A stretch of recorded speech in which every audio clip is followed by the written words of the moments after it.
لە جەژندا هاوڵاتیان جەخت لە داواکاریەکانیان بۆ چاکسازی و باشکردنی گوزارانیان دەکەنەوە. لەگەڵ زیندووکردنەوەی نەریتە جوانەکانی جەژنیشدا دووپاتی دەکەنەوە.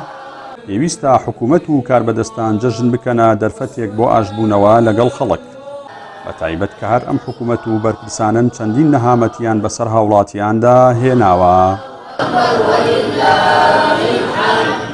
هیوادارم ئەم جەژنە بێتە هۆی مای خۆشی و خوای گەورە ڕۆژ و تاعەتی لە هەموو لایەکمان قبوڵ کرد بێ ئینشاءالله تعالە.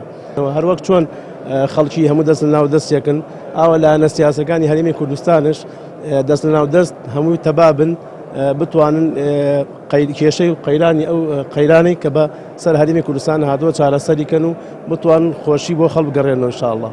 هیوادارم ئەم جەژنە ببێتە جەژنی هێنانەری ئاواتەکانی میلەتی کورد کە چەندەها ساڵە بە گیرۆدەی دەستی چەند کەسێک بووە کە ئێستاکەش بە دەستی ئەو خەڵکانەوە هەر گیرۆدێ.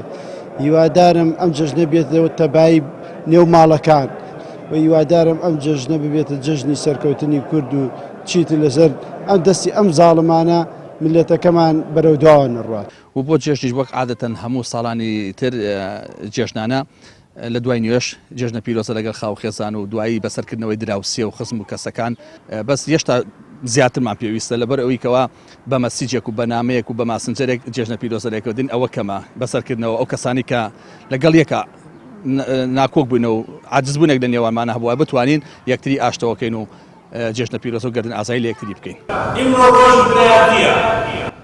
مامۆستایەکی یاینیش ئاماژە بەوە دەکات پێویستە لەم جەژنە پیرۆزەدا کاربەدەستان و لایەنە سیاسیەکان ناکۆچیەکانیان وەلانێن و بیر لە بەرژەوەندی میلەت بکەنەوە و کۆتایی بە قەیرانە دروستکراوەکان بهێنن.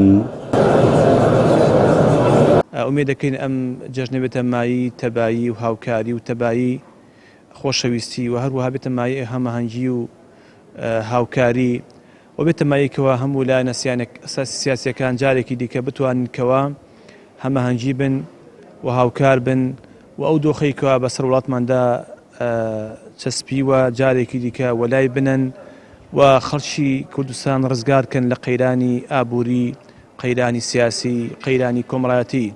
باشترین شت ئەوەیەکەوە ئێمە بەخۆمان نابچینەوە لەسەر ئاستی تاک، لەسەر ئاستی کۆ، لەسەر ئاستی باڵا. جیاواز لە ساڵانی ڕابردوو جەژنی ئەم ساڵ لە کاتێکدایە هەرێم و ناوچەکە لە ڕووەکانی سیاسی و ئابووری و تەندروستیشەوە بە دۆخێکی ناجێگیردا تێدەپەڕێت.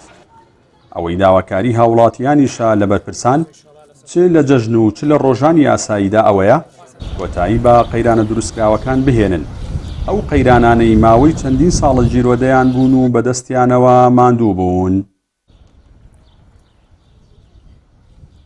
لێبوردن و گەردن ئازایی دوو چەمکی جوانن لە چەمکەکانی جەژن. جەلال جەباری کەناڵی ئاسمانی پەیام، چەمچەماڵ.